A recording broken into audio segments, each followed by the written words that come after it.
We never know where life will lead us or what may hinder us along the way. But while every day can feel like one big question mark, it doesn't have to. With the right insights, strategies, and solutions from Western and Southern Financial Group, together we can look ahead to leave the unknown behind.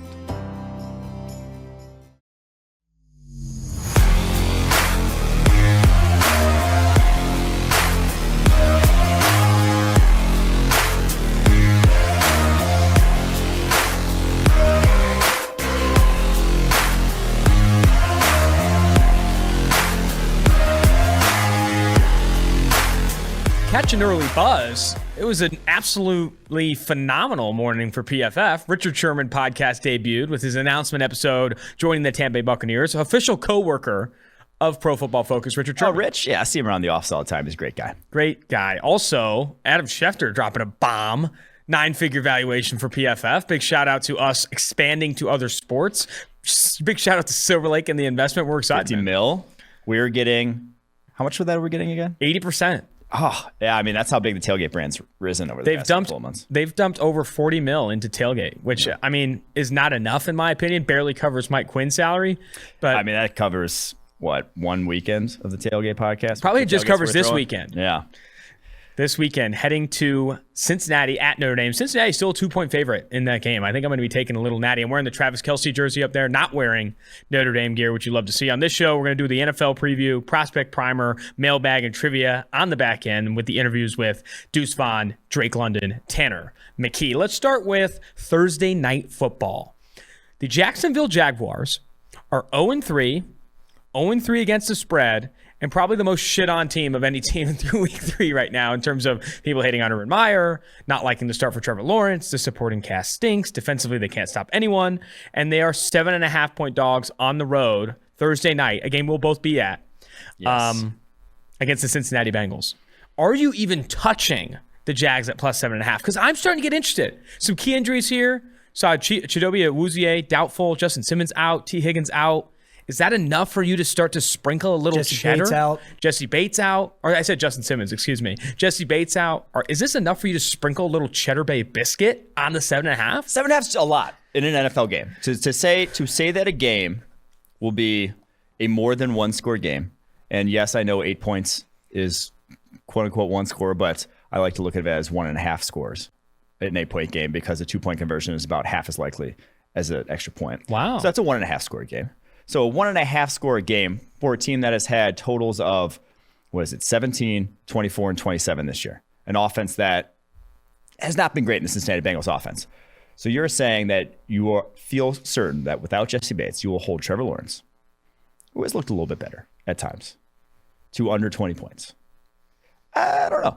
I just don't know. And we had people shitting on us for saying that we don't believe in the Bengals running game because, I mean, we don't. Because their interior offensive line's been, not good still. And yeah, I know that Joe Mixon's second in the league in rushing because they run him a lot. Yeah. Like that's a lot of the guys who are high in the league in rushing are the guys who get the most attempts. But they are 21st in success rate and 22nd in EPA per run in the NFL. It's not a good run game still. No, and I get they had better results than expected against Steelers. But the Steelers were also down 3 stars or 3 guys along the defensive line. So I still don't trust the running game to be we can take over on the ground. It can be a nice aspect, but they're still going to have to win through explosive plays through the air. I mean, efficiency is what you need to look for when you're looking at a rushing attack. And you're ranking outside the top 20 in EPA per rush. I don't care how many early down carries you give Joe Mixon and these total rushing figures. That's not going to speak to the success you've had on the ground. So far, looking at PFF Greenline, which you can get access to with an elite subscription, 60% of the cash so far bet on this game is on Cincinnati, and 71% of the tickets or the individual bets are also on the Cincinnati Bengals. But I think I'm leaning Jacksonville Jaguars for their first against the spread win. Why? It's a 45.5 total. It's a 45.5 total. This game is going to be low scoring, like you said.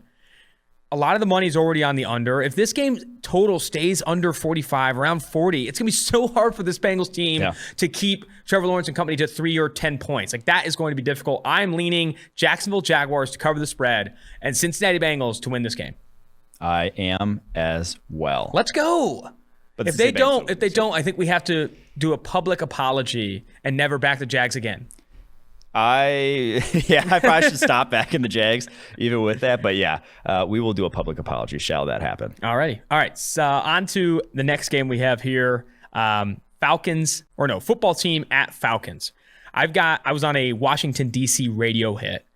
And so much of D.C. right now is upset at the start of this defense. They rank 32nd in scoring drive percentage allowed. 59% of the drives Washington football team has got against this year, they've allowed scores. Going against the Falcons, and they're only 1.5 point favorites on the road. This is a bounce back week for Taylor Heinicke, a bounce back week for this defensive line.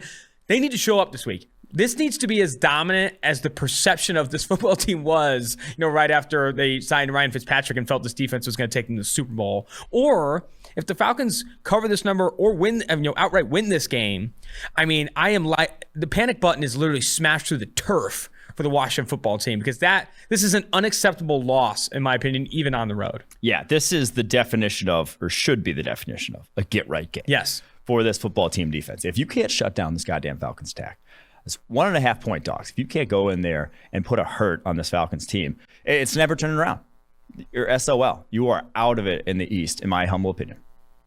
Shall that be the case? Which I don't think is going to be the case, because the defensive line, for as much as they've gotten shit on the whole team, I think the defensive line is still making an impact on every single game. It's just the miscommunications and the sort of lack of quality play, shall we say, in the secondary that has been the issue. I guess back seven, because you got to throw John Bostic and the linebackers in there as well. So the Falcons, though, don't attack down the football field. They haven't been testing corners. They haven't been testing safeties all year. That just hasn't been their game. And especially in this one, they're not going to have the time to do it either, I don't believe. So yeah, this one, that's one of my favorite lines of the week. Yeah, it's a road fave, but I still like the team. I'll say this. I don't think it's one of my favorite lines of the week. I like the football team to cover, but it's been such a disaster to start that on the road, I could see this being the first game Matt Ryan actually completes a pass over 20 yards downfield. Like, it could be. William Jackson has given up a handful of plays this year. Like, that's what it's, when you look at lines and one this tight, when everyone, I think preseason, if they saw this line, week 4 in the NFL preseason, they would be like, oh, is it not 3, 4, 5? I mean, this should be. I mean, the Falcons were thought of better than. I guess both teams have underperformed versus expectations. No, these are two of the most disappointing teams in the NFL right now. I have one more question on this game before we jump. Is this, we talk about this conservative passing attack. You want Matt Ryan like fucking working at car insurance prices right now. Does Kyle Pitts actually play well this week or get targeted? I'm asking for, as a fantasy football owner and also a draft nut, that called Kyle. You said Kyle Pitts would be the first tight end to get over 1,000 yards since, Butkus or Ditka or whatever the fuck. Mike Ditka. Ditka. Did I say that? I think you did say that. And I still think he should. He's still got 17 games. And he's at 139 yards. You extrapolate that, it's not even close. I get that. But what's your opinion of his usage so far? I've been unimpressed. We talked about that. It's not been ideal. But again, some of that might just be because Matt Ryan's not attacking down the football field. Maybe they're not using him there because they know that that's not where their offense is going right now. So I am curious to see how the Falcons offense evolves as the season goes on, how Pitt's usage evolves, because only 15 targets through 3 games is not quite what I expected with the rest of the talent on that roster. But I think if you're going to do it this game, like I said, John Bostic is a good matchup for Kyle Pitts, a 6-foot linebacker with a limited wingspan. I'd be targeting him all game. So if it doesn't happen in this one, I'm not super enthused that's going to happen at any point this year. Yeah, I think a lot of people are disappointed in Kyle Pitts' production, so far this season. I think a lot of people similarly are disappointed in Calvin Ridley's production to start the season. Before we get to our next game here, week 3 of football is in the books, and now it's time to review the tape and get ready for week 4 with DraftKings Sportsbook, an official sports betting partner of the NFL. To kick off another action-packed week, DraftKings is giving new customers $150 instantly when they bet $1 on any football game. Listen up, because you don't want to miss this. On the Tailgate Podcast, you are getting offers from DraftKings, $150 with this promo code. You have to do it. DraftKings is giving all new customers a free shot at millions of dollars in total prizes with their first deposit. Download the DraftKings Sportsbook app now and use promo code PFF to receive $150 in free bets when you place a $1 bet on any football game. That is promo code PFF this week at DraftKings Sportsbook, an official sports betting partner of the NFL. Must be 21 or older. New Jersey, Indiana, Pennsylvania only. New customers only. Minimum $5 deposit and $1 wager required. One per customer. Restrictions apply. See DraftKings.com/sportsbook for details. Gambling problem? Call 1-800-GAMBLER. In Indiana, 1-800-9-WITH-IT. Texans at Bills. Bills favored by 16.5 right now. This number has actually gotten down to 16, according to PFF's Green Line product betting dashboard there with consensus lines. 60% of the cash on Buffalo, 60% of the tickets on Buffalo to cover the 16-point spread at home against Davis the Neck Mills. Yeah, this is a hold your nose to just take it. Like 16.5. What? Take the Bills. Like it's gonna be. It's a ton of fucking How points. often do you provide that feedback? Hold your nose and just take it. Okay, I mean that's what it is. It's a lot of points, but my God, the Texans, like with the rookie starting quarterback against the Bills defense that's played very well, but also 3 games in they played the Steelers, the football team, and the Dolphins with a backup quarterback. So they have not played world beaters, but you're playing also not a world beater. So I think they're going to throw down on this Texans roster. Not much to really talk about. There's no part of me, not a single bone in my body, that wants to bet on Davis Mills again. Letting me down on Thursday Night Football against Carolina Panthers, all I was asking for was over 1.5 touchdowns at plus 185. I will not be sitting during the 1 o'clock or 10 o'clock slate on the West Coast praying that Davis Mills covers a plus 16 spread. I won't. I'm betting the Bills at minus 16. They're the better team objectively. It's gotten bet down from 16.5 to 16. Maybe you wait and see if there's late money on the Texans and Davis Mills. But if you have to bet on this game, I'm taking the Bills right now. It's also a game that I might avoid. I don't like betting these big spreads here. But I think right now Green Line doesn't have an edge on either side. I'm taking Buffalo, though, like you said, holding my nose and taking it. Now on to... You're going to like the way that feels. Lions at Bears. Bears favored by 2.5. Just 2.5. Just 2.5? Did we watch the Bears last week? I mean, well, did you watch the Lions all season? They almost beat the Ravens. Or should have beat the Ravens. I guess that's fair. But I mean, the Ravens in multiple points of that game could have really put that game away. Right. I wrote down my deciding factor here for every game. And people are saying, Justin Fields is going to be a much easier matchup this week. And it is. Browns defense is a lot better. But this Lions pass rush is for real. Romeo Okwara. Julian Okwara. Still playing very well. Julian Okwara last week coming in sub packages looked great. Trey Flowers. They are 7th in the NFL in pass rushing grade. Team pass rushing grade. Like they can get after opposing quarterbacks still. And anyone can get after fucking opposing quarterbacks when you're playing the Chicago Bears. So I still don't think it's going to be great for Justin Fields. And I don't trust, I almost said Matt Nagy, to adjust. And everyone and their mother is saying, Fields, we're trying to make excuses for Fields. Oh, he played like shit, but also he wasn't put in a great situation with his skill set to play well. I don't trust that either to change over the course of 1 week. It really didn't necessarily matter who he was facing last week. It wasn't going to have good results. It wasn't just that you played the Browns. He was playing poor football. I think a lot of people have discussed on Twitter this week. It's something we haven't commented on a ton about, who was it more at fault? Was it Matt Nagy? Was it Justin Fields? I think you can honestly say, it's completely fair to say, both played like ass. I mean, both did not turn in great performances, yeah. Nagy and Justin Fields. I think Matt both Nagy can couldn't be true. catch a ball that hit him in the chest if you wanted to. But for the Bears here, looking at PFF's betting dashboard, we actually have an edge on it at 2.5. It's also gotten stretched out to 3. There's not a lot of reason to bet on the Chicago Bears outside of just having more faith in them preseason. They also have... well, I mean, if Andy Dalton were playing, I'd bet on the Bears there. Yeah. Like if Andy... I don't know who's going to play. That might be why it's still at 2.5. But I'm assuming Justin Fields is playing when I'm saying that the Lions are who I'm taking on that side. I mean, I for your point about them being top 10 in pass rushing grade, that's great. But they're also like bottom 4 in EPA per play allowed. They're still allowing a ton of plays on D. I don't think this defense is that good. Yeah, maybe they can get pressure, but I don't think they can hold up on the back end. I think I'm going to take the Chicago Bears minus 2.5. Well, hold up on the back end. It's like quarterback with Chicago is still not great. I'm going Lions. I'm fading Lions. I'm taking Chicago at home. I like them over. I like them taking the 2.5. Panthers, Cowboys. Cowboys favored by 4.5 in this one. I was surprised this got out to this far. I thought a lot of people were in on the Panthers. A lot of people were buying in the Carolina Panthers, top defense in football, Super Bowl contenders, Sam Darnold, quarterback of the future. Betting markets are actually all in on Dak Prescott, who is off to a stellar start to the 2021 season. Yeah, they got the kind of offense right now, or at least look like they got a kind of offense that not sure it matters who you play. They look good against good Bucks defense. They look good against a good Chargers defense, and they just shithoused a not bad Eagles defense. Like they just look like a juggernaut. And the matchup I want to see, though, and the deciding factor here, Micah Parsons going against Cam Erving. And now Micah Parsons against the Eagles was not quite making the same impact plays he was. But Micah Parsons, with his sort of how he rushes right now, he exposes bad athletes. Going up against Lane Johnson, he was never going to be great because like you have to beat Lane Johnson with technique. You have to use your hands better than Micah Parsons does at the moment. But Micah Parsons throws more at you athletically than any other edge rusher in the NFL right now. Dude ran a 4.36, and a sub 7.3 cone at 245. He is a different animal.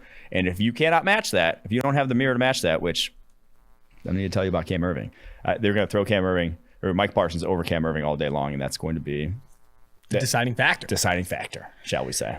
I think initially when I saw the lineup, I think it opened at 5 and it's tiered between 5 and 4.5. I wanted to buy into this Carolina Panthers hype, but as good as Sam Darnold has played, I think it's important to remind everyone that he hasn't been good. He's just been so much better than he's ever been. I mean, he's been good, but not like top 10, top 8, not like that, how Dak Prescott's playing. Yes. Dak Prescott's playing a lot better than Sam Darnold has. It's a sight for sore eyes for anyone that's followed Sam Darnold throughout his career, but it's still not, they're still not a top 10, top 12 offense in EPA per play so far this season. And defensively, this pressure rate is fantastic, but they are going against a very talented Dallas Cowboys defense. I'm leaning on your end here. I like Dak Prescott, better quarterback, favored by 4.5 at home. I think the Cowboys win this one. They cover that number as well. Colts at Dolphins. Dolphins favored by 1.5 with Jacoby Brissett under center at home. If that's not just an indictment on this Colts team, I don't know what to tell you. This defense, in my opinion, has not met expectations, and offensively, they cannot figure anything out. I mean, they can't do a lot of things right with Jacoby Brissett in there. There's not a lot of reasons for hope or optimism on the offensive side of the ball. But this is still another game that I think is going to be close to call. I hate this. I don't want to bet either side of this line because of all the unknown. I mean, you have a lot of volatility. You have a backup quarterback on one, and you have an offensive line in shambles on the other. Colts down Quentin Nelson in this game, or more than likely down Quentin Nelson in this game. You have Carson Wentz with still, coming off 2 gimpy ankles.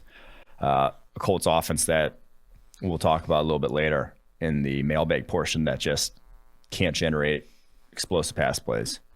So I don't want us to pick either, is what I'll say. But forced to pick, I'll pick the Colts to get their first win of the season. I see. I wouldn't pick this one either. This is a very tightly matched team between two it's just mediocre. When there's too many unknowns, it's just like, what are you doing? You're throwing shit out of walks. You just don't know how it's gonna. Right now in PFF's ELO rating system, the Colts are the 22nd ranked team. Miami at 24th. That's what Jacoby Brissett factored in. Favored by 1.5. I think I'm leaning Miami actually though. I think there's a lot of injuries for the Colts. A lot of guys battling injuries too. Whether or not they'll play is still TBD. But like Darius Leonard questionable, Quentin Nelson, Jack Doyle, Jonathan Taylor, Kwity Paye. Like this has been a battered team. Rocky Sin also battling injury, along with Carson Wentz, who barely has functional mobility in his ankles right now. So I am wildly concerned about this Colts team. I don't love betting on Jacoby Brissett, especially after seeing how they played against the Las Vegas Raiders last week. But I think if I'm going home team mostly, and the team may be less affected by injuries from a multitude perspective. Obviously, except for the starting quarterback. Yeah, I was going to say the Tua Tagovailoa injury being a big hitter for sure. All right, Browns at Vikings. This is my favorite bet. My favorite bet is the Cleveland Browns -2 against Minnesota.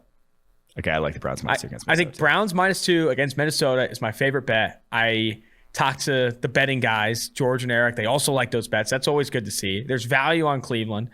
Kirk Cousins is playing exceptionally. We talked about that in the last podcast. But I do think on the other side of the ball, this Browns defense is one of the better defenses in the NFL, and they're the more complete team. They should go into Minnesota and cover this -2 and win this football game, especially if you get it under that key number 3. I think if this was at, say, +3.5, I don't know if I would bet the Browns. I think it will be a close match. But I do think the Cleveland Browns cover the number. It's one of my favorite bets this week. Yeah, the Vikings have played the Bengals, Cardinals, Seahawks. They haven't faced a defense nearly as talented as what the Browns bring to the table. And the big matchup at, Sharpie, highlight, whatever you want to do, Myles Garrett going up against Rashad Hill. And now they will more than likely, or should more than likely, chip every single goddamn time. Every time you're dropping back to pass, only run 4-man routes without fail. But then you'll see the Browns moving around. I mean, we all saw that clip of Myles Garrett teleporting across Cody Whitehair's face this past week. He's on a tear right now. He is the best edge rusher in the NFL. Like, I'm not going to accept any arguments for anyone else. It is Myles Garrett. He's the favorite to win Defensive Player of the Year for the first time in his career. Ooh, and should be. I mean, him and Aaron Donald are right up there. Aaron Donald's going to get voter fatigue, though, with how good he is every single year. But Myles Garrett's been just as good this year, a monster. So that's the matchup that just like, there's no shaking that. There's no shaking how good this Browns defensive line is compared to what the Vikings are throwing out in their offensive line. Hell, I'll say this. It will be a game. It's not going to be a blowout by any means. I'm not predicting that, but I think Cleveland does win this one and covers the 2. Baker Mayfield playing really well. Year 2 with Stefanski. OBJ, not his kryptonite, as we're finding out. And defensively, I think they have the edge as well. Giants at Saints. Saints favored by 8 here. I don't know. I don't think the Giants should be 8-point dogs to the roller coaster that is Jameis Winston. Daniel Jones is playing well. Andrew Thomas is playing well. Where they've lost games have been in more volatile areas, in my opinion. And I think the Saints are vulnerable. They're vulnerable every single week. 8 points is too much for me. I'm taking the Giants. I like the Giants as well. And I think they at least have the talent to. Now, they haven't been an exceptional run defense this year, but you have guys in Leonard Williams, Dexter Lawrence, that should be able to plug up basically what the Saints want to do, which is punch it in the mouth with that offensive line. That's what in the games they've won, that's exactly what they've done. It has been not relying on Jameis as little as possible in the games they've won. But I just don't think, I think the Giants, knowing that, have the talent to stuff the run and then force it to be a Jameis pass the ball through the air to beat him sort of game. When that's the case, 8's a lot. I do get that Cam Jordan against Nate Solder is a gargantuan mismatch that will not end well for the New York Giants. But Cameron Jordan hasn't quite been Cameron Jordan yet this year. His 65.2 pass rushing grade so far is his lowest in 7 years. So we shall see if that trend continues.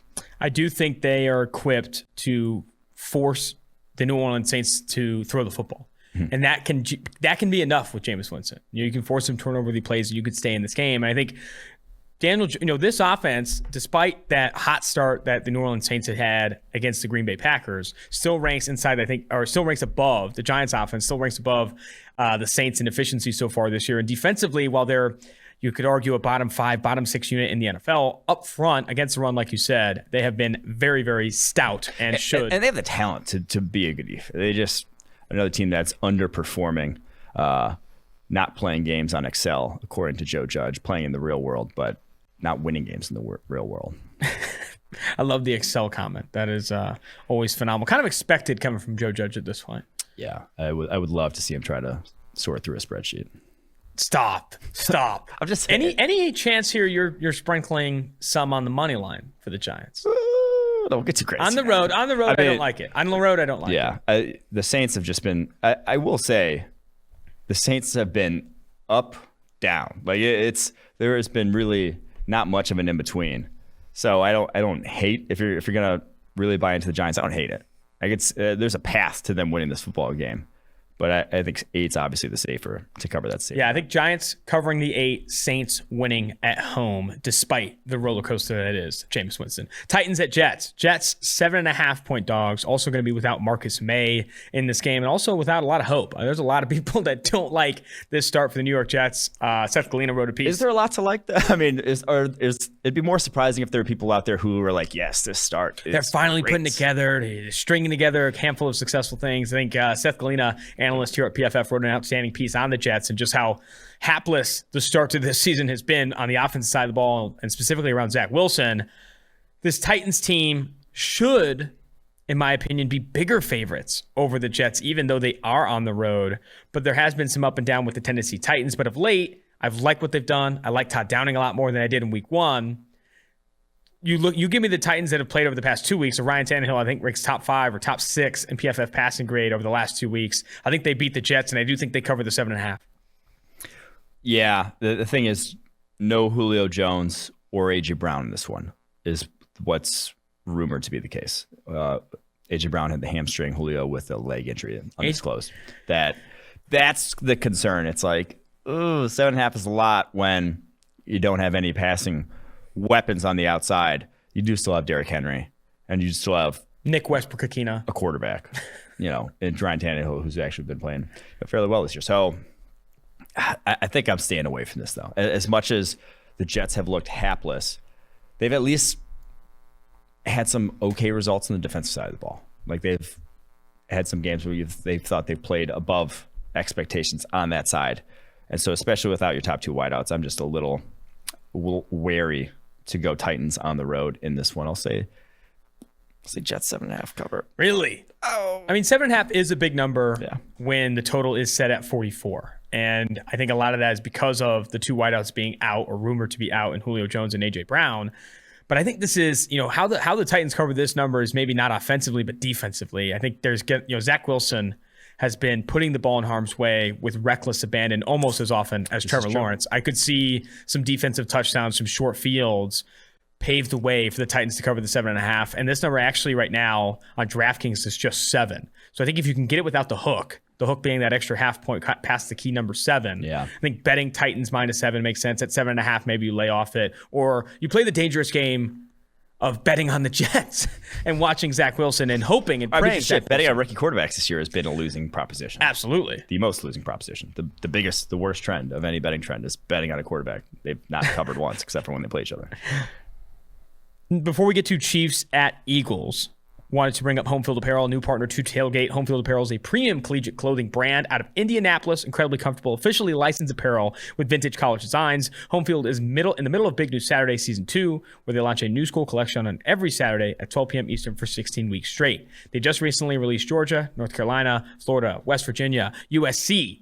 They'll continue to release these 6 schools. I mean, it's awesome. If you like college gear and you like wearing these vintage, dope designs, or like, hey, I'm a big West Virginia fan and I have a shirt you don't have, go to Home Field Apparel. Use promo code PFF to get 15% off your first purchase. That's homefieldapparel.com. PFF, the promo code, 15% off. Get ready for college football tailgate season. Chiefs at Eagles. Eagles only 7-point dogs at home. I like the Chiefs and I like them in droves. Yeah. I agree. I do think the Eagles could put up points on this Chiefs defense. Like that, they could take a page out of that Ravens playbook and really attack them with Jalen Hurts in this run game to a way they didn't do against the Cowboys. They were far too pass heavy for my liking for just the offensive personnel they have there. Like, I think they can dictate terms on the ground fairly well and can move the ball. But I just don't think they can also stop the Chiefs. I think the Chiefs are almost getting underrated to a degree, this offense, because they've played such good teams so far to start the year. Like, they have played 3 very good defenses out the gate. Like, it's like, oh, what's wrong with Patrick Mahomes? He's playing very good teams. And so now you go up against a team like the Eagles that just got cooked left and right against the Cowboys. I just don't think they can stop the Chiefs. You talk about get-right games. This is one for Patrick Mahomes and the Kansas City Chiefs offense to put up 40. Go in against Philly, a notably bad defense that has not played well, and make some plays. Javon Hargrave's graded really well. Aaron Donald, the only player that's graded higher or above him at his position. But I think there's still vulnerabilities on this Eagles defense that the Chiefs can take advantage of. I think the only argument you can have for the Eagles to be, to cover this number is that the Chiefs defense ranks 32nd in EPA per play and it's dog shit. It has not played well. And especially the defensive line. The defensive line. Exactly. They've battled injuries. Frank Clark has not played. He didn't play last week, and he's battled injury this season. And moving to Chris Jones to edge has left that interior pretty wide open. I think the Eagles, like you said, need to run the football more than they did against Dallas, and that's their only hope of covering. I still don't think they outright win this game. I'm not touching the money line there. I think the Chiefs, though, if I had to bet aside, I'm betting the Chiefs -7. I think it's one of my other favorite lines in addition to Browns -2. So the Chiefs rushing EPA per play against is 0.108, which would be a below average if that was your pass defense. Yeah. That's their running defense. They've allowed the highest EPA per play against and the highest success rate by far. 57% of opposing rushes have generated positive EPA against the Chiefs. It's just been a massive, massive issue. I don't think it changes again in this game. Like I said, I just trust the Chiefs to put points on the board more than I do the Eagles. This is going to be one of the better games of the Week 4 slate. Arizona Cardinals going against Los Angeles Rams, 2 undefeated teams in the NFC West. Rams favored by 4.5, and I like where that's at. I think if it got to 6, 6.5, 7. I think you're underrating what Kyler Murray is capable of. But just at 4.5, I am a huge fan of the Rams in this one. I've been caught red-handed fading the Rams, both preseason and heading into that game against Tampa Brady. I'm not fading them anymore. I think 4.5, they are a top 3 defense and a top 3 offense in the NFL, and that does not change, in my opinion, against anyone, especially after seeing them do it handedly against the Tampa Bay Buccaneers. Yeah, I think they'll have pretty much whatever they want on the ground in this game is what I worry about for Arizona. And then, obviously, we talked about Arizona's secondary and kind of just bereft of playmakers at the cornerback position, outside of Byron Murphy, who's having a good year. But yeah, and I think I wrote down here deciding factor. Kyler Murphy can make plays with his legs. A lot of their explosive plays have been on the backs of his scrambling ability. I think Aaron Donald could chase down Kyler Murray in space. Aaron Donald can get to him. They hasn't, not a lot of DTs in the NFL can. And I think I've said it every week with the Rams. It's just like Donald is such a cheat code for their defense. Creates so much havoc for opposing offenses. There's such a mismatch every single week that's why I like them to cover this one. I do like the Rams to cover as well. And I think Arizona, that defense has been efficient and they've been successful, but a lot of it has been that Chandler Jones game where he single-handedly beat the Titans, and then also some pick sixes that were gifted, or a pick six that was gifted to Byron Murphy against Trevor Lawrence. So they're not going to get those type of gifts against the Los Angeles Rams. I think it's going to be a harder game to win. I think they do not cover 4.5. Seahawks at Niners. This is another kind of game where I'm scared to bet it. 49ers -3 at home. I've said this from the start, but the Seahawks are starting to inch closer. I thought, and I maybe I still stand by this, the San Francisco 49ers are the worst team in the NFC West. Okay. Favored by 3 against the Seattle Seahawks. If the Seahawks lose this game, I will shift gears. And the Seahawks, even with Russell Wilson, arguably a top 6 quarterback in the NFL, them being the worst team in the NFC West would be really telling of just how bad this supporting cast has been for him. And you said it, you were kind of hinted on it earlier in the week when we talked about Seattle. When these big plays aren't there and you have to chunk your way down the football field, they don't have the dogs to do it. They need Tyler Lockett streaming wide open down the field and those explosive touchdowns to keep pace. And defensively, outside of some bright spots along the defensive line, the secondary has really struggled to overcome the loss of Shaquille Griffin, among others. This is a bad supporting cast around a really talented quarterback. For the last time this week, though, if they don't meet my expectations, I'm betting on Russell Wilson, the Seattle Seahawks. I like them +3, and I like them to win this one. Man, I don't know if San Francisco is actually good. I still don't know who this team is, but I will say I think they have a little bit more success offensively than they did last week. I think matchup-wise, I like how they match up in this game against the Seattle defense. I think their offensive line can basically keep Jimmy Garoppolo clean enough to let those playmakers go to work on the outside. So I'm going to go 49ers in this one. And Kyle Shanahan has seen this cover 3 fucking ad nauseum. He has seen, Pete Carroll's defense. He has every trick in the book to beat it, as basically single-handedly himself led to the downfall of the proliferation of this cover 3 throughout the NFL and leading to, the more Vic Fangio tree expanding and being the popular defense du jour. So I'll go 49ers. I'm nervous. About the Seattle Seahawks pick. All of it. All 3 points and then some is on Russell Wilson. Yeah, DK Metcalf, it really is. I mean, it is because Russell Wilson is, if you're betting the Seahawks, it's because Russell Wilson is far. You believe. Yeah. Because all signs point to San Francisco, this low average depth to target, conservative offense being enough. They gain yards at the catch. Deebo Samuel continues to have success. Even maybe they get Kittle more involved, Ayuk more involved. Then they just kind of carve their way to a comfortable win and cover this number. But I'm betting Russell Wilson. I have faith. I have the faith in Russell Wilson. I'm going to do it one last time. Ravens at Broncos. Broncos favored by 1. One of the most surprising teams to start this NFL season. Another undefeated team in the AFC West. Going against, I'll say this, a red-hot Lamar Jackson. Oh. Lamar Jackson's playing well, man. He is playing really well. Had a handful of touchdowns dropped against with Marquise Brown. I think he has, 6 big-time throws on the season. Has been wildly successful at avoiding the rush and moving forward. I think outside of that week 1 game where he had costly fumbles that lost him that game, he has really bounced back and he looks good. I think I'm taking Lamar Jackson on the road. I am not. I'm going to go Denver Broncos. They are one of two defenses, along with the Los Angeles Rams, that have above average grades in run defense, pass rush, coverage, and tackling. They are a complete unit. They have a lot of options to defeat opposing offenses, and I think that's what you need when you have Lamar Jackson. You need guys who are, multiple athletes at every level of the football field that are capable of tracking this guy down and shutting down this offense. So I think they were boomer busty last week against the Detroit Lions offensively. I think that's more bust than boom in this one. More bust than boom. I love where the total sits here. It's at 45. I think a lot of people, maybe before seeing that number, would expect it in the 50s. You got Lamar Jackson, you got Teddy B, he's exceeding expectations. But this Denver Broncos defense is going to bottle up Baltimore more than the other defenses they face have been.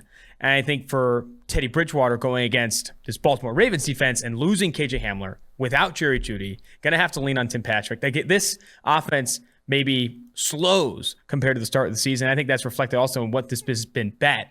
91% of the cash and 82% of the tickets, the bets have been on the Baltimore Ravens at +1. I'm riding with the consensus here. I'm taking the Ravens as well. Steelers at Packers. Packers favored by 7 at home. There's no way, in my opinion, that the Steelers cover +7 unless Big Ben looks holistically different than he has to start this year. He has to play so much different than what he has, with not a lot of reason for him. A lot of the concerns with him have been it would defy physical limitations. Logic, limitations. His physical limitations have to go away, and he has to improve in that regard for them to cover this number. And I just don't know if that's humanly possible. I'm taking Packers -7. But I think that's the thing, is it's not just that it's Big Ben has to drastically improve. He has to drastically improve because it's literally all on him. You have the worst running game in the NFL. One of the worst offensive lines in the NFL. Yeah, bar none. You are dead last in rushing EPA, and you are far and away dead last in rushing success rate. 16.7% of their carries this year have generated positive EPA. Have been good runs. No running back in the NFL has been contacted at or behind the line of scrimmage more than Najee Harris. 70% of his carries have been he's been hit as he hits the line of scrimmage. Yeah. The running game's not going to have success. And that they're 10% worse still, percentage points worse still than the Atlanta Falcons, who have been dreadful themselves. So, again, it's going to be all on Big Ben. And it's for the opposite side of the ball, the Packers going against Steelers defense. Steelers defense is they operate on chaos, operate on those blitzes, stunts, slants, whatever. And I do worry about the Packers offensive line, but I think we saw last week, Rodgers is going to get the ball out of his, he knows the offensive line's bad. He knows he's not going to have time, and when that's the case, he's going to get the ball out of his hands quickly. And you trust back down to that position. You trust Rodgers so much more than you trust Big Ben, which has happened. I don't know. My chair miner just broke, but we're gonna bounce back from it. I don't know what just happened here, but we're gonna move forward here. We're gonna move forward and fight through this broken chair. I'm picking the Packers -7. I was gonna ask you, who would you choose between? Would you choose Eli Big Manning Ben and Aaron Rodgers? I'm gonna go Aaron Rodgers. No, I meant to start your team right now, or to play a game for your life. Eli Manning, Peyton Manning, or Big Ben. Shit, that's a good one. Probably Peyton. I think Peyton too. Yeah, I'll throw Favre in there. Ooh, now we're getting crazy. I'll still go Peyton. I think Peyton. Big Ben or the chair that's broken beneath my ass. Still go Big Ben there. Sunday Night Football, Bucks at Patriots. Probably the most anticipated game of the year. Chris Collinsworth has been in the office preparing for this game for a while. Big fan of this one. I'm not touching Bill Belichick and the New England Patriots with the 10-foot pole. I think Tom Brady's coming for blood. He's coming for legitimate blood. He's going to go in here and try and hang 40 on him. Yeah. I don't think he does. That would be really difficult to do. But I think the Bucks do cover the 7 and not completely embarrass the New England Patriots, but I think it's going to be a easy victory for TB. Yeah, it's as much as Bill Belichick himself, one of the most intense competitors in NFL history. It's the guy on the other side of the ball is too Tom Brady. If you're the out for blood revenge game, who you decide who has more to the one on the field get pissed, it's probably the one on the field. So I would love to pick New England. That has a lot of points for a team that's, I think, a solid football team at home. But I just think with Mac Jones, that's a tough defense. Todd Bowles' defense is a tough defense to face when you're a rookie quarterback. I think that's an understatement. Yeah. And like, you're going to see a lot of checkdowns, and that's a tough linebacking core to get a ton of yards against on checkdowns. Like that's where Devin White thrives. That's where all his splash plays and kind of the hype around him comes from, is how he closes to screens and underneath stuff. So yeah, I'm going to lean Bucks. I don't want to bet against Tom in Foxborough. I don't care what team he's on. I'm not betting against Tom in Foxborough. And that's Trust the trends. I mean, you had to trust the trends. So far, I don't think I've seen over 90% on a 7-point spread in a while. But over 95% of the tickets have been bet on Tampa Bay and 91% of the cash so far this year. People betting in at -7. That is impressive. A lot of support for Tom Brady, and I'm not going to be one who's doubting Tommy against his former team. Monday Night Football. So the Bucks and Patriots is stealing the thunder. Monday Night Football is going to be fucking sick. Yeah. Las Vegas Raiders, red hot team, 3-0 against tough competition to start this year, going against the Chargers as 3.5-point dogs. And people will say on the road, this ain't on the road. This is LA. Raiders run deep in LA. When I was at San Diego State, I went to every single Chargers-Raiders game. I know that's a little bit different than LA. That place was jam fucking packed with Raiders fans. The same is going to be, especially for a Raiders team that's actually 3-0. You know, Raiders fans are not fair weather fans, but I'll tell you what, when the team is winning for the first time in 20 years, they're going to come out of the woodworks. This game's going to be black in LA. 3.5-point favorites. I love that they're giving me the hook. I am taking the Raiders against the spread. I'm taking the Raiders too, man. I every Monday morning, I wake up early to get a jump on that all 22. I can't wait. And I flip on rookie quarterbacks, go through those. Maybe I flip on like Micah Parsons because I enjoy watching him play the game of football. And the first team I'm flipping on after that is the Las Vegas Raiders, because they are playing an exciting brand of football to see what John Gruden's kind of throwing out, because he is just throwing out some creative stuff there with that offense. And the matchup that I'm going to highlight, I know where I had to go. Storm Norton versus Max Crosby. Max Crosby must be, at whatever religion he is, I want to join. He is a higher power is shining down upon him. We talked about it last week with the tackles he's faced so far. In Alejandro Villanueva flipping sides week 1. In Chukwuma Okorafor week 2. In rookie making his first start on the opposite side week 3 in Miami in Liam Eichenberg. And now Storm Norton. Like, he could be a run-of-the-mill average defensive end, and he's not. But he would look like a damn near all-pro with that slate of tackles he's faced. They're again, another game where if you're not chipping this every time, Max Crosby's beating him every time. 25 pressures through 3 weeks, has been unblockable. I cannot wait to see that tape Monday morning. I think there's going to be a lot of fireworks in this game, too. Tuesday morning. There'll be a lot of fireworks in this game, too. The total set at 52.5. I like the over there. The Raiders are so aggressive offensively, throwing at such a high rate on early downs. They're chasing explosive plays. And this defense is good for Los Angeles, but I think they can get on this Chargers defense. And the Raiders defense, though it is improved, is still middle of the pack. I still think Justin Herbert puts up 2 or 3 touchdowns in this one as well. I like the over, but I like the Raiders to cover the number. And at plus 150, I'm getting the Raiders money line. At plus 150. At plus 150. I'm getting the Raiders money line. All right. Prospect Primer. That's the NFL week preview. On to the Prospect Primer here. I do think an underrated part of that, I think you hit the nail on. Did you say that earlier in the start, that in LA, Raiders fans will be rocking? You said that. Yeah. I didn't say that. I fucking hammered it, too. Yeah. You weren't I think that's, no, I was just wanting to reiterate that there may be more Raiders fans there than Chargers. I don't think it's May. There are going to be more Raiders fans in LA than there are going to be Chargers fans. Yeah. There's going to be. It's going to be a sea of black. It's going to be a sea of black. My dad's going to be there. Oh, yeah. He might be. I don't know, actually. The Tailgate is sponsored by Western and Southern Financial Group. While you focus on your roster moves, Western Southern helps you advance your money moves. Buying your first home, planning to start a family, wondering how to make your money grow? Western Southern's playbook of life insurance, investment, and retirement solutions helps you rest assured on game day. Team up to identify your needs and address your goals with a game plan built just for you. Get started at westernsouthern.com/PFF. Prospect Primer. You've got a lot here. There's some good games this weekend. I am so ready for rat poison. Rat poison. Yeah. I am betting Ole Miss with my life at plus 14.5. I want Ole Miss at plus 14.5. And I want to send that as a DM to Lane Kiffin to know he has my support and him to send me back a rat emoji and a poison emoji. No, you don't just tweet it out. Say Ole Miss lock of the week and then tag Lane Kiffin, and he'll quote to it and say rat poison. I love that. I might do it. But outside, we'll get to that. Well, let's start with that game. Matt Corral and Jaron Ely versus the Alabama defense. Now, not a lot of great matchups for the Alabama prospects in retrospect. Like Ole Miss defense still nothing too special. You got Sam Williams, though, going up against Evan Neal. That's a nice little matchup. Sam Williams, big physical edge rusher, 6'4", 265, been producing well this year. But obviously, Ole Miss ain't playing nobody, as they say down south. So, ain't playing nobody.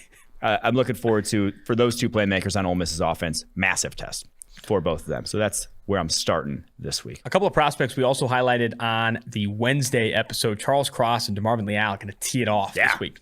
1v1 going.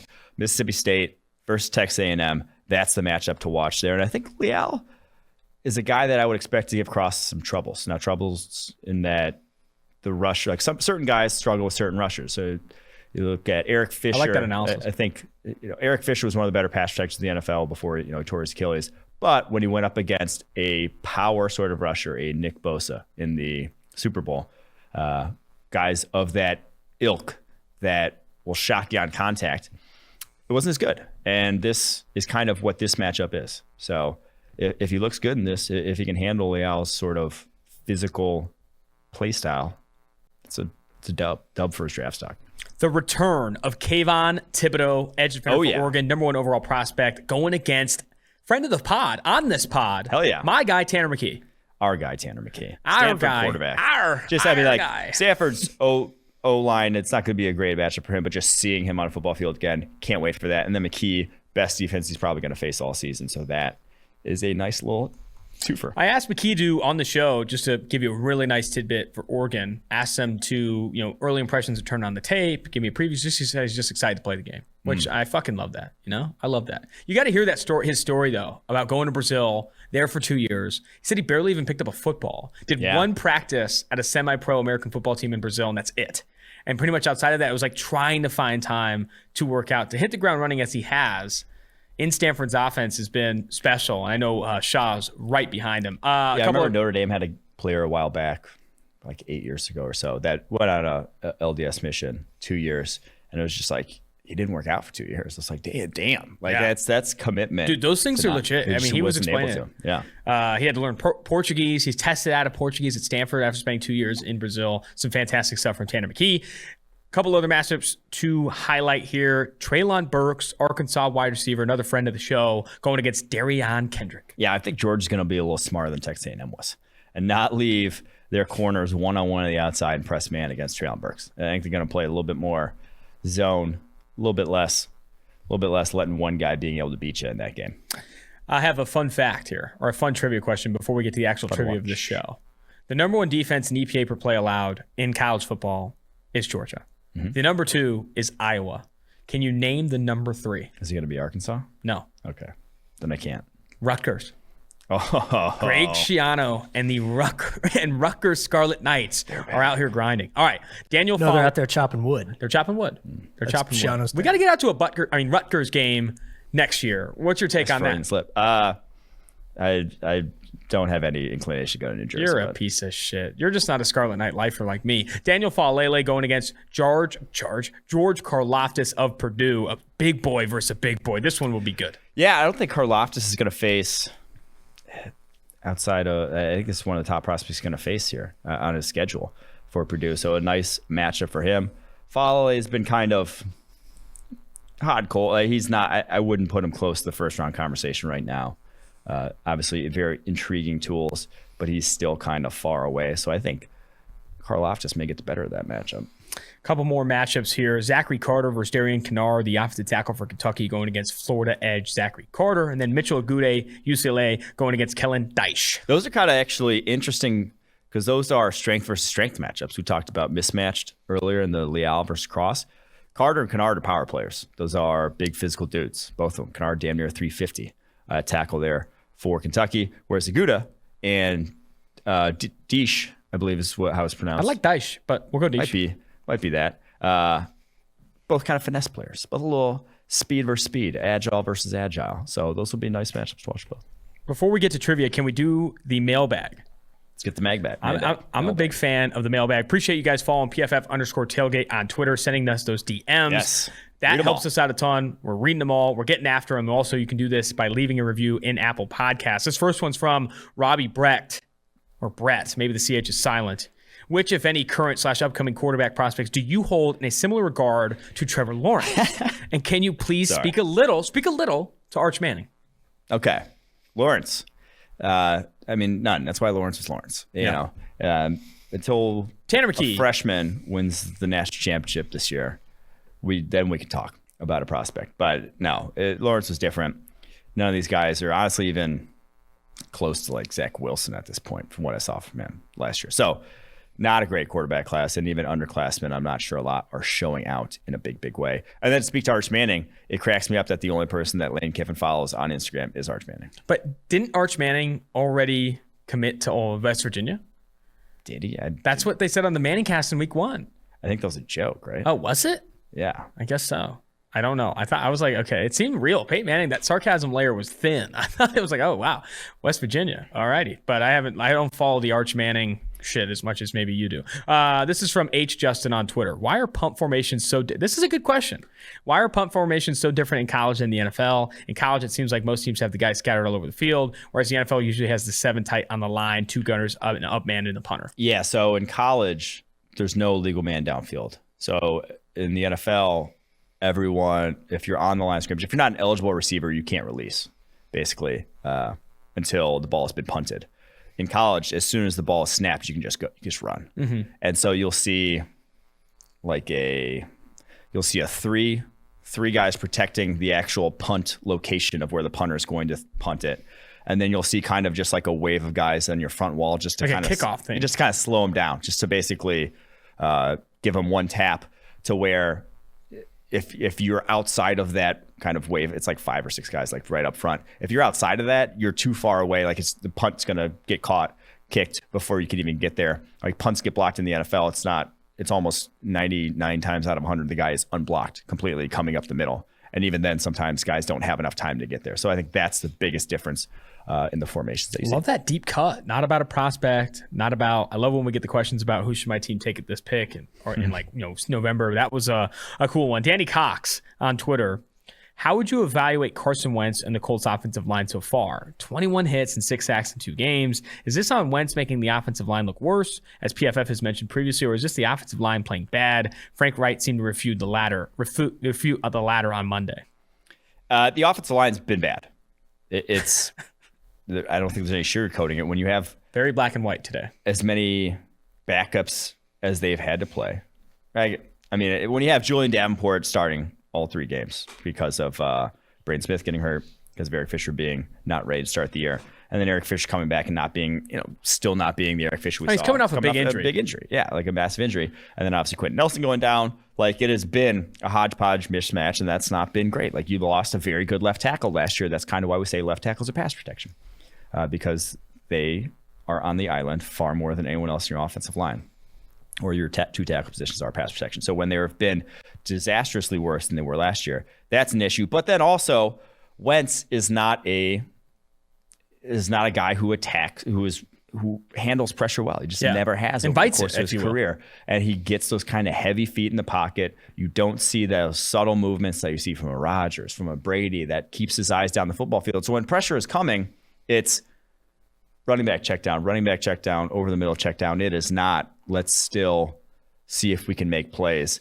They have the second lowest, I believe, or they have only 267 yards on throws, 10 plus yards down the football field. I had the stat, you just deleted it from the page there. But the second lowest yards, there we go. Only 267 yards on throws, 10 plus yards down the football field. Only Jared Goff, Jameis Winston, and Matt Ryan have fewer among starters this year. So they just have not had explosive plays through the air. Do you see it getting better? Eric Fisher getting better and this offensive line progressing? Or Eric Fisher should get better, like you would hope, and then Braden Smith coming back. Like, when that's the case, yeah, it'll get better. But for now, yeah. Zook on Twitter. How does PFF grade penalties? For example, if a ref flags for pass interference but the grader disagrees, is the coverage player's grade negatively affected? It is not. You can get positives for when you get a penalty. Like, if it's a bad call objectively, we grade what you did on the play. And we can even say if it's a good call, but it's like on the borderline, we can just say, oh, we're not going to downgrade that as well. So that happens a good deal. It still goes down the stat. If you're looking at the stats, the penalty is still there on them, but yeah, you're not going to take. They're not going to say he didn't get penalized. Yes, obviously. All right. Corporate shill on Twitter. With the Texans win in week 1 and good display against the Browns until Tyrod Taylor went down in week 2, how worried should I be as the Texans fan under 4 wins in the regular season ticket holder? Love the pod. Keep up the stellar work. From Glasgow, Scotland. I hope Tyrod gets healthy. Feel like he's owned an almost full season. That's fair. I think what I'd be more worried about is not the Texans looking good. It's like how bad certain other teams have looked, whether it's the Colts or Jaguars in their own division. That being like, oh shit, maybe like their other teams might bottom out and gift them a win. But I still believe in the under 4. Trust me, I'm still a firm believer. Still a firm believer. That is a sweat though. After the week 1 win, you're sweating on that under 4, right? Especially with how good Tyrod looked, and now the injury I think is giving that life. Davis Mills single-handedly giving that life. This is from Thumb Sports and Safe to Play Football on Twitter. Is there a chance Ahmad Gardner, Kyer Elam, or Kyer Elam jumps Derek Stanley for CB1? It would have to be an injury, in my opinion, like on the football field. And it's because like NFL evaluators, like they rely on traits. So like if you give up a few big plays here and there, and it's not like Stingley has, he's only given up 47 yards all year long, and 45 of those came on that one touchdown against UCLA, which is like a dig route from outside leverage. He was never going to not give up that pass. I don't care who it is. Like Jalen Ramsey gives up that pass. Now missing the tackle, allowing it to be a touchdown, that was bad. But like Stingley has not played poorly enough to warrant even that conversation, in my opinion. But like even if he does start playing poorly, he still has much more prototypical cornerback 1 traits than the other two. So I don't think that's going to be the case, unless, like I said, injury. Yeah, I think the injury makes the most sense because I think regardless of how Derek Stanley finishes the season, athletically, he is going to have supporters in droves. He is going to be a rare tester, and along with stellar tape at such a young age at LSU. Neil on Twitter, should Tyler Linderbaum's pass blocking grade be a concern for teams in the NFL draft? No. And that's kind of one of the biggest things I do in my role is look at how a grade was basically accumulated, and if that's something you should be worried about or excited about or whatever, how that should translate to the NFL. And so 3 pressures this year. 1 came really late, which was a loss, but it was about 3.5 to 4 seconds after snap. And for a center one-on-one with a 2-way go, that's not bad. That's not necessarily the worst thing in the world. You'd obviously rather keep the guy locked up for that long, but it's not always possible. 1, he was screwed by the right guard who literally pushed a Colorado State defensive tackle into Linderbaum in back and then into the quarterback's lap. And then the other one was a play action fake where he has to execute the play action fake and the guy went backdoor on him, and that's just sometimes got to happen. So I'm not too worried about, and yeah, they get downgraded because we're grading, snap per snap performance. But from an NFL draft perspective, those are very minor issues. I mean, when you're looking at, we talk a lot about like predictive, the grades being very predictive. They are very predictive, but going back and looking at that stuff and seeing, like you said, how those things are accumulated is always going to be a part of PFF's process, specifically for draft evaluation and player evaluation. Drew on Twitter, I was watching Braxton Miller, Ohio State quarterback tape today. Wow. And found myself thinking if he'd stayed healthy and had been put in Lamar Jackson type situation, he could have been successful at quarterback in the NFL. Am I crazy for thinking this? And if not him, are there any other former college quarterbacks that you guys think could have been successful at the NFL level if they were given a Lamar Jackson type situation? That, in my opinion, is horseshit. You can't. Selling Lamar very short. Here's the take. I'm looking at the fucking camera, Quinn. There is no Lamar Jackson type situation. This dude is fucking rare. Why are people still trying to say you can get in this Lamar Jackson? Lamar Jackson is one of one. And I don't think you're going to see another quarterback like that. I think the only comparable quarterback we've seen is Mike Vick.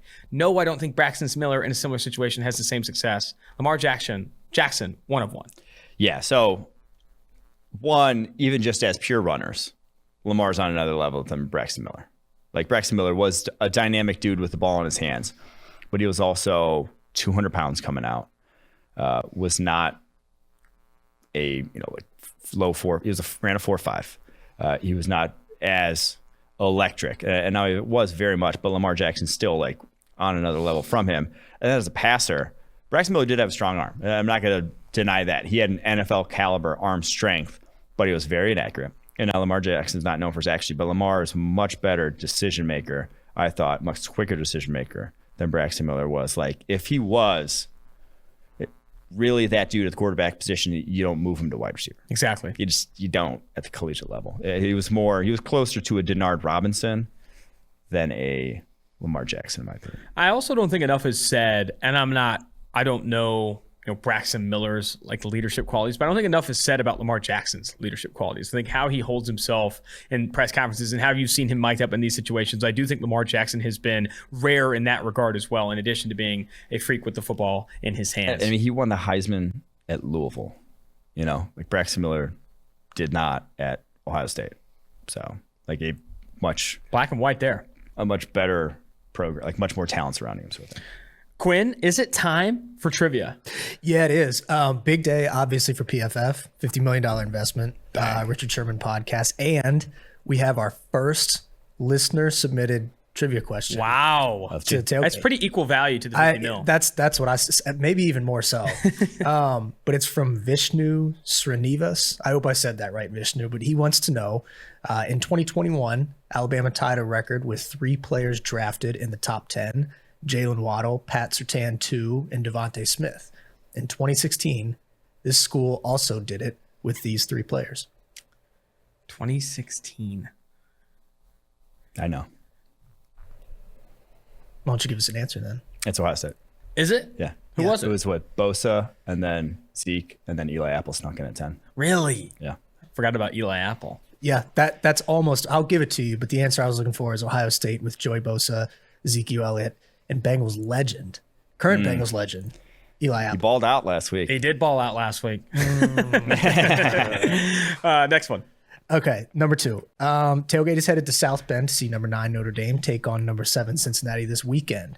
Notre Dame hasn't lost to a non-Power 5 team since this school beat them, also in 2016. Oh, God damn it. A lot of schools, probably. I have no idea. I don't know. 2016 was the dark year. That was like the 3-9, I want to say. So the dark year. I mean, they lost to everybody. I'll say, shit. Was it Tulsa? No, that was probably a while back. I don't know who was it. I missed a lot of memories missing from that year of Notre Dame football. You want to take a stab, Austin? San Diego State. No, Navy. Oh, Navy. yeah, I probably should have gone the troops. They lost to the troops. Hate to see it. Well, you can't. It can never be mad losing. No, you can't. You honestly encourage it. Yeah, it's actually probably a win. No. But last one. Cincinnati has 2 players in PFF's top 32 prospects for 2022. Sauce Gardner and Myjai Sanders. If this holds, they'll become the second non-Power 5 school to have 2 prospects in PFF's top 32. Who is the other school? Oh, that's a good question because In the history of doing draft boards or this year? Yeah, I guess in our draft board history. Wow. So we started the first draft board was PFF 2016 draft. So non-Power 5. it was literally last year. It was Trey Lance and tackle. Yeah, Dylan Raditz. Dylan Raditz. Yeah, you got it. I was going to give you a hint. I was going to say you literally wrote this. It was not somebody else's draft guy. But yeah, that's it. That's all I got. There we go. All right, know your co-host question. Do you have one? Yeah. Okay, I'll start off. This is not really about me, but it's ancillarily about me. So I used to, with my family, we would pick players that we thought we'd pick. It was like start off like 5 players that we thought the Packers were going to draft. The fuck? Every year during the draft. That was probably started in like 1999. I was probably like 9 years old when we started doing that. And the first time I ever won was actually 2002. I got the Packers' first round draft pick, who actually is now escaping me, my name. But I won because I got their 4th round draft pick, who was a running back from Miami, who played in the league with the Packers and the Steelers, running back / fullback, who is infamous for shitting in his ex-girlfriend's closet in college. Name that running back. He was drafted in 2002? 2002. When I was 6? There you go. I have no fucking idea. You've never heard this story? No. Najee Davenport. Really? Najee Davenport. He's shit in his girlfriend's closet? I Why? picked him for the Packers to pick him that year. And he picked him in the 4th? Yeah. Javon Walker in the first. That's who I got in the first. Nice. Former Raiders legend. Yeah. My Know Your Co-host question isn't from 2002. It is in middle school. I had, for my first day of school, a matching band tee to my matching Converse. What was the band on both? Oh, matching band tee to your matching Converse. I know you said you went through like a weird rock. I mean, that would have to be rock to have Converse. I'll say AC/DC. Iron Maiden. Oh, no. It was bad, dude. It was bad. If you wanted to look at middle school, AG, it's a sad state of affairs. I feel like that's indicative of how your style has evolved to the day. Don't make fun of my style on camera, Mike. This is... I don't know what this is. I'll tell you what, I might need to get another pair of those Converse, though. Those Iron Maiden Converse were fucking lit. High top? Okay, I see you. They might be coming back. That's going to do it for this episode of Tailgate. Make sure you rate, review, and subscribe to the episode. If you want to get on the mailbag episode or the trivia, leave a message on PFF_tailgate. Follow us on Twitter. And you can also do it by rating and reviewing to the podcast on Apple Podcasts and leaving your question there. Until next time, Austin Gayle, Mike Renner, the producers, Mike Quinn, David Sofaro, Max Chadwick, Tailgate. Now joining the Tailgate podcast is current Kansas State running back and honestly one of the most electric players in all of college football, Deuce Vaughn. Deuce, great to have you on the show. I appreciate you having me, man. I'm excited. You are an absolute PFF darling. Every metric you look at, forced missed tackle rate, yards after contact, catching passes out of the backfield, yards per run, you show up high in every single metric. One of the highest graded running backs in the country so far this year, and deservedly so. I guess, how do you do it, man? You are not, the prototypical size of a Power 5 college football player. You've probably been overcoming that your entire, football career. I know it's a broad question, but I just don't know how you get it done. Honestly, I couldn't even tell you. I don't know how I get it done myself. It's just football. I mean, it's just a sport that I love, and I go out and play. I get to play every single day. I get to practice it. I get to watch film. I get to do all these things, this process to go out here and play these games on Saturday, and then just kind of cut it loose. And I can't take all the credit at all. I mean, I have a fantastic O-line, a fantastic quarterback, a fantastic support system here with these coaches and everybody in this building, and just so many players around me that I've learned from, and players that are older than me that I've learned from as well, and just kind of taking any type of knowledge I can to try and make myself a better football player every single day is something that I try to do. Tell some people some of the weight room numbers here. 5'6", 173. That's what you're listed at right now. Is that where you're playing at right now? And also, what are you throwing around the weight room? Usually when you see these compact types, these Rondale Moore types, are squatting like 800, 900 pounds. What are you throwing around the weight room? And I guess where are you currently playing at from a weight perspective? No doubt. So right now I'm playing at about the 173, 174 area. And that's really what I feel best at. I feel like I'm still quick enough and I'm more power than last year than I had to be able to run in between the tackles. And the weight room, man, I love the weight room. I love the squat. I love the bench. I love to do all of that. So let's see. Well, it's weird because of COVID last year. I never got to do any like max stuff, but let's see. So bench, like the 225, we did like it was like an assessment. So I benched 225 for I think 16 and they had to stop me. So like I feel like I could have gone more. I feel like I could have gone more. I hit 16 and they had to stop me. And that was a pretty big accomplishment because it felt really good as well. And then squatting, here we do this metric where you squat pretty much as many times, kind of like a squat to drop. And I believe it was 475 or 495, and I hit 10. Gotcha. Wow.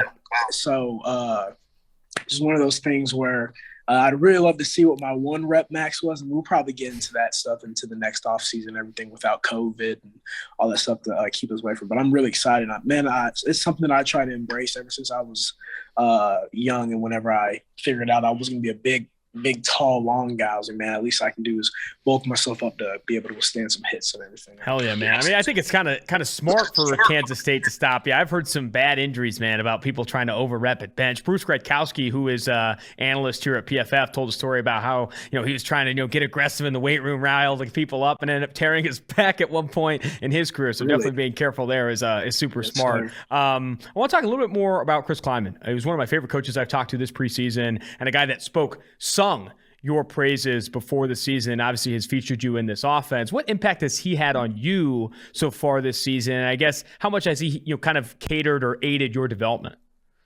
A whole bunch. Ever since I got here, and whenever I was getting recruited by Coach Kleiman, the first thing he said is he's a player coach, and he's going to be someone that's genuine from the start, and his door is always open, and you can talk to him about anything. And that's been something that I've seen every single day since I've been here.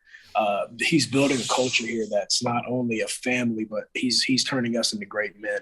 And I'm so thankful for him, not only for my development in football. I've learned so much about the game and everything that I need to learn to help myself be successful in the field, but just about being a man is something that I can't even put into words about how thankful I am for him and the entire coaching staff here and the support system that they've built inside this building that we come into every day. And man, it's just so fortunate to have everybody in my corner, in our corner as players, just great men, great fathers, great mothers, great wives, great husbands, all over this place. And it's fantastic to see. And when you have these people to fall back on it, it really helps you be a better person.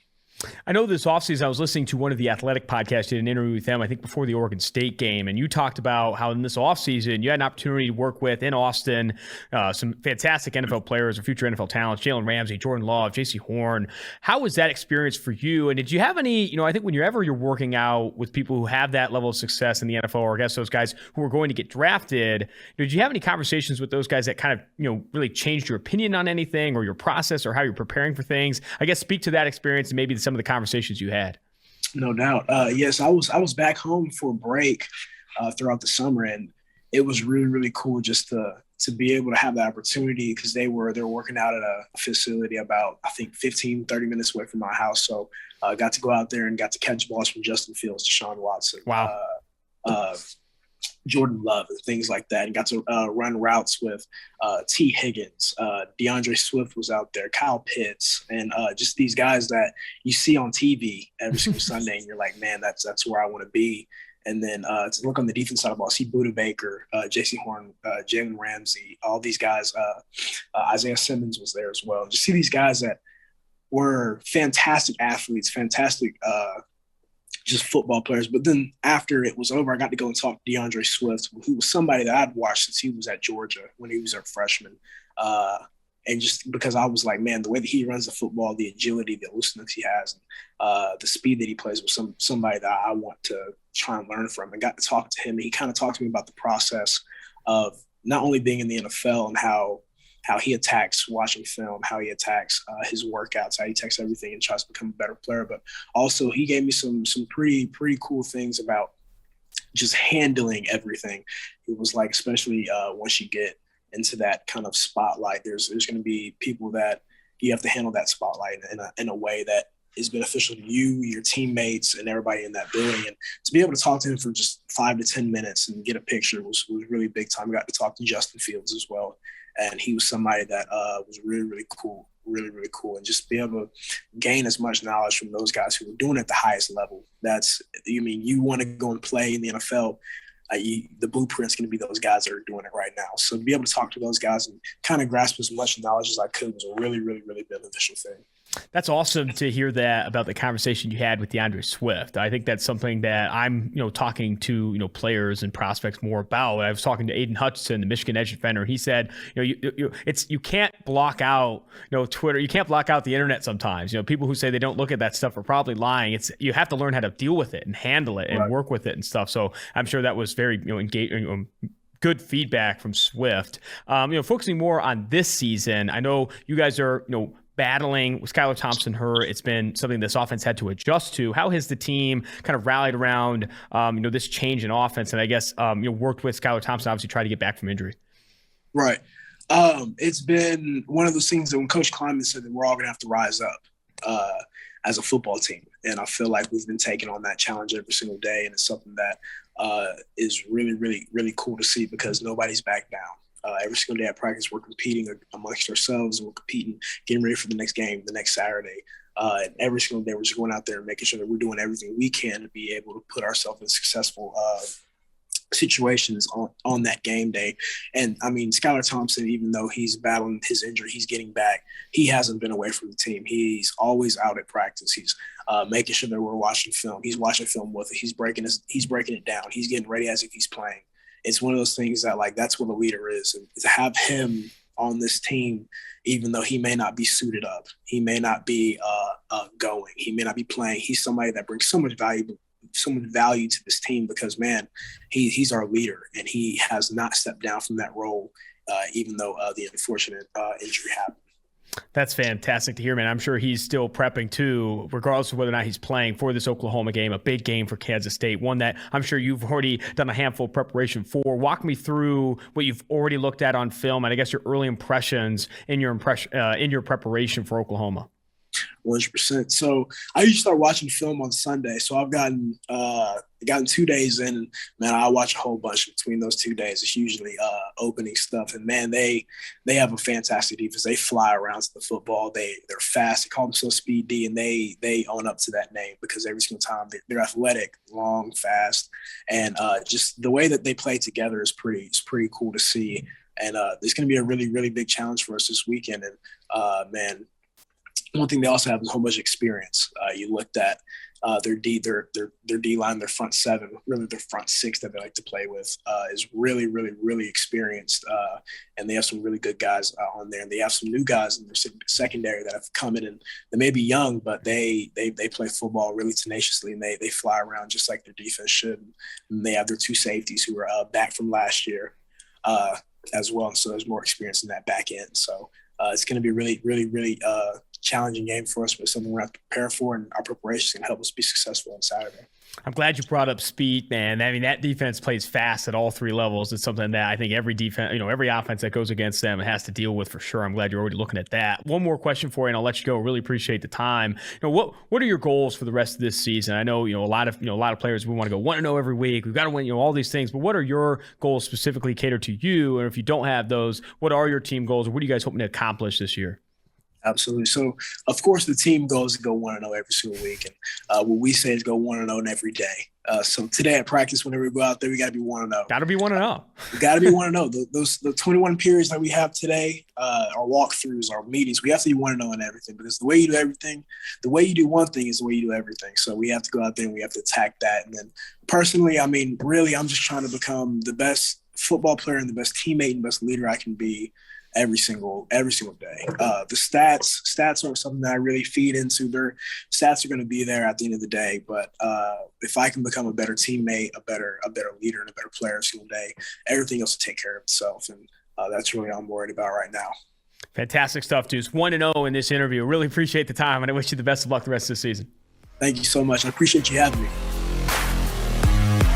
Now joining the Tailgate Podcast is current USC wide receiver Drake London. Drake, it is so great to have you on the show, because I got to be honest, when I had Coach Clay Helton on this show before the season, there wasn't a single player he brought up in a more positive light than yourself. Compared you to Mike Evans, said you were the next big thing in college football. And I'm not surprised at the success you've had to start this season. It's really great to have you on the show. Appreciate it. Thank you for having me. So much of the focus when I talked to him preseason was about this change in role for you. Going from this kind of big slot to playing more on the outside. You're running way more routes on the outside this year than you have been in previous years. And obviously it's been panning out. You lead the FBS in receiving yards so far this year and have been wildly successful on the outside. I think you also lead the country in contested catches so far this year. Let's talk more about, this transition and all that went into that. Maybe starting with the preseason or the offseason. What work did you specifically do to kind of improve in that area, or I guess prepare for this kind of change in role at USC? Well, first off, I made that hard decision of dropping basketball and trying to focus on football. So that was a big thing. And I give all credit to Coach KC, Kerry Colbert. He helped me a lot. We went over the fundamentals, and he's a type of coach that hounds the fundamentals on our guys and make sure that we're completely sound in those areas. So, just getting more comfortable being back out there, because when I was in high school, I did play just outside. I never played the slot until I got to SC. Mm-hmm. So, just getting comfortable with it again and getting my feel for it. So that's pretty much what I did during the offseason. To pry a little bit there, how much do you think the fundamentals have changed going from the slot to the outside? Obviously seeing a higher percentage of press coverage, also going against some bigger corners. What fundamentals specifically do you feel have changed? Release, getting good with hand fights and stuff like that. Because, at the college level, it's much more physical than high school. So I had to get adjusted to that.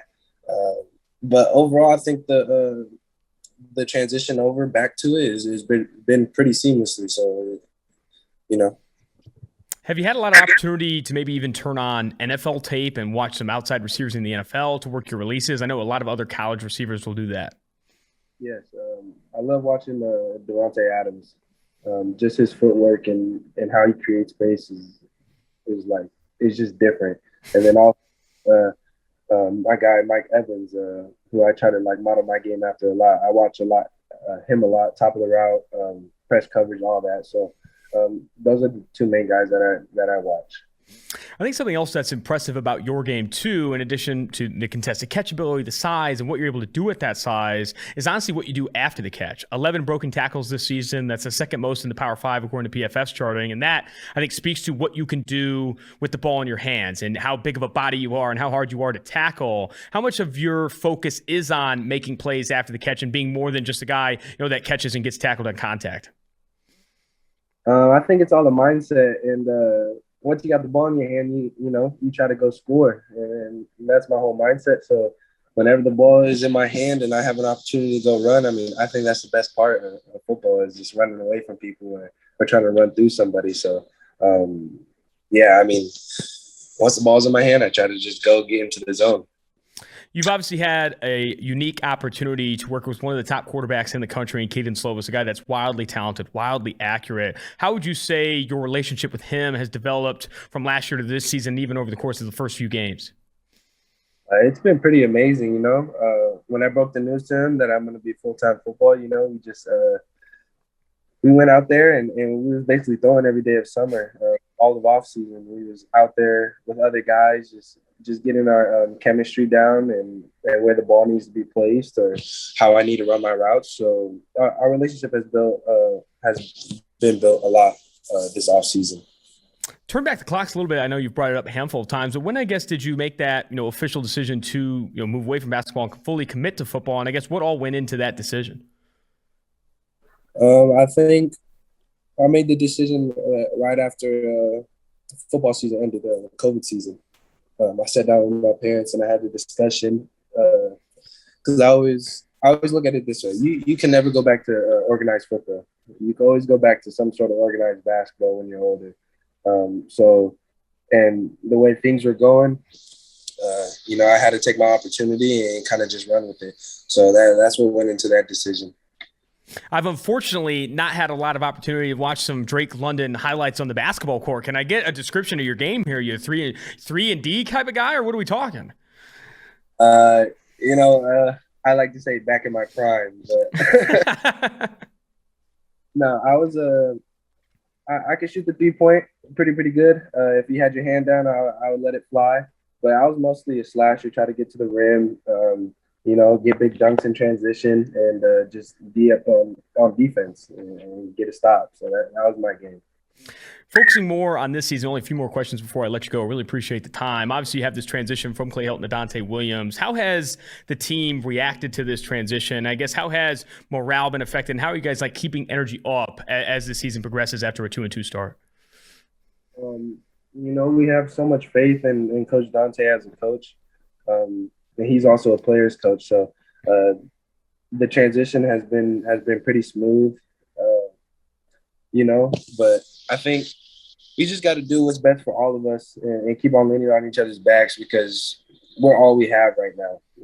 There's a lot of outside noise, regardless of what happens, whether we win or lose. So we just have to keep on leaning on each other's backs and have each other's backs at this point. As you're preparing for game this upcoming week and games this season, I love asking players about kind of their preparation process and what they look for when they turn on the film and how important that part of the kind of game week preparation process is for them. I guess to ask you, when you turn on film for an opposing quarterback, a guy you're going to go up against 30, 40 routes, what are you looking for the most, or what keys are you looking for to kind of add to your game before obviously kick? I think I look at how they doing in the middle of the game, what their tendencies are when they're tired, and how I can attack them from there. And that's pretty much it. But other than that, I'd probably say what's their press jam technique like, and Yeah, just how they play when they're tired, pretty much. That's what I really look for, because if they're broken down, then I can go and attack those weaknesses.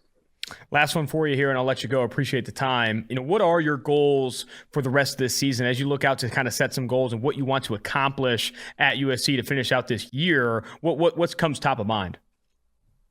I'm just focused on going 1-0 each week. I don't really have any set goals personally myself. I just go out there and try to play and try to win some games. I think those are phenomenal goals, my friend. Thank you so much for coming on the show, Drake. Appreciate the time, and best of luck the rest of this season. Thank you. I appreciate you having me. Now joining the Tailgate Podcast is current Stanford quarterback Tanner McKee. Tanner, great to have you on the show.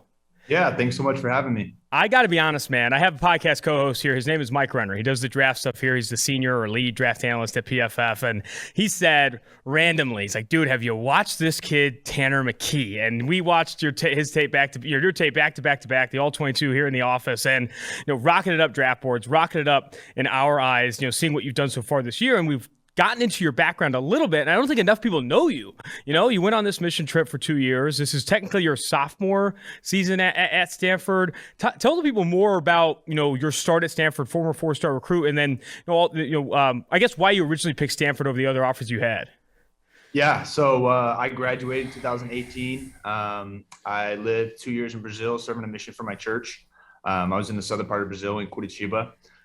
For me, Stanford was just a perfect fit. I thought it was a great balance of academics and athletics. There's a lot of other schools that were great, but for me, I just thought Stanford was a better fit for what kind of offense they run. I love the coaches, the players, obviously the academic side and outside of football. Overall, I just thought it was the best fit. So you were already living in Brazil when you made the decision to do the mission trip, or how does that work? Yeah, so once you decide to serve a mission, you basically send your papers to the leaders of the church. They send you a letter back saying you are now going to serve in this place. And so it really could be anywhere in the world. So I was pretty excited to get the chance to be in Brazil. I was never there before. I didn't speak the language. I didn't speak Portuguese before, but I had to learn when I was there. And it was overall just a great experience for me. How good's your Portuguese now? It's pretty good. I tested out of Portuguese here at Stanford, but I try to keep doing classes just to keep up the language skills. That's fantastic, man. How much football did you play in Brazil? There's not a lot of American football going down there. Did you have a lot of opportunities to play? Yeah, not much. I tried to do what I could.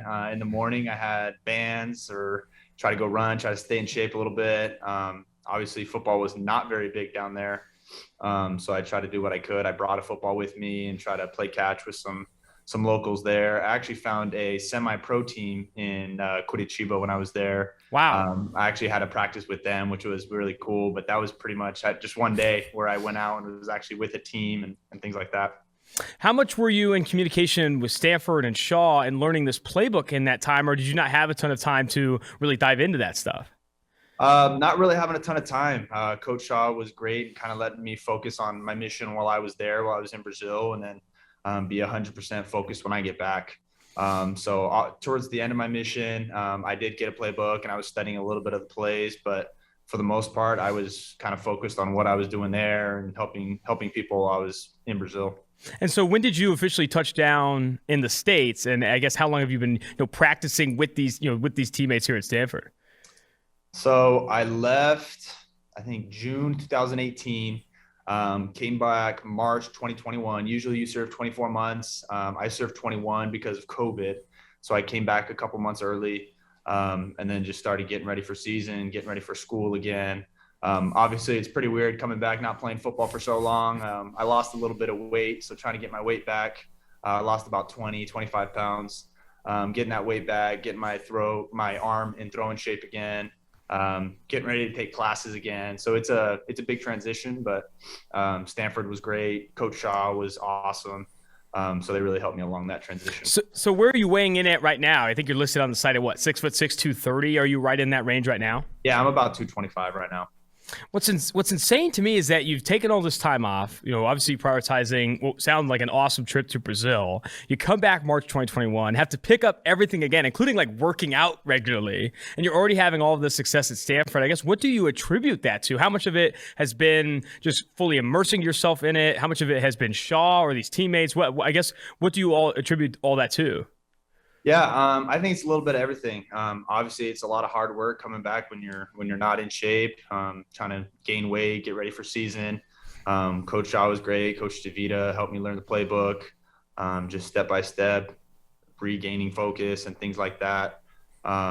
Coach, I feel like I learned a lot of things on my mission about maturity and time management and things like that. So I was able to apply those things that I learned in Brazil into my life here, and so that obviously helped as well. So I just feel like a little bit of everything. Gotcha, man. And so looking ahead to this season, or the rest of this season, what are your current, kind of game week? What's your current game week preparation like? Because that's another component of you coming back from Brazil that kind of had to be added a bit on the fly, going back into this in-game game week preparation. When are you first turning on the film? And I guess, what are you looking for on film and in the practice week leading up to games right now? Yeah, so we do a lot of mental preparation. Obviously, a lot of film work, kind of some tendencies. Percentages of when they bring blitzes or what coverages they do, how they disguise things. So just tendencies that defenses have, whether that's tilt or different positions that the DB is in, or what kind of pressures they run out of certain fronts, things like that. But Coach Shaw, Coach DeVita, they do a great job preparing us for that throughout the whole week.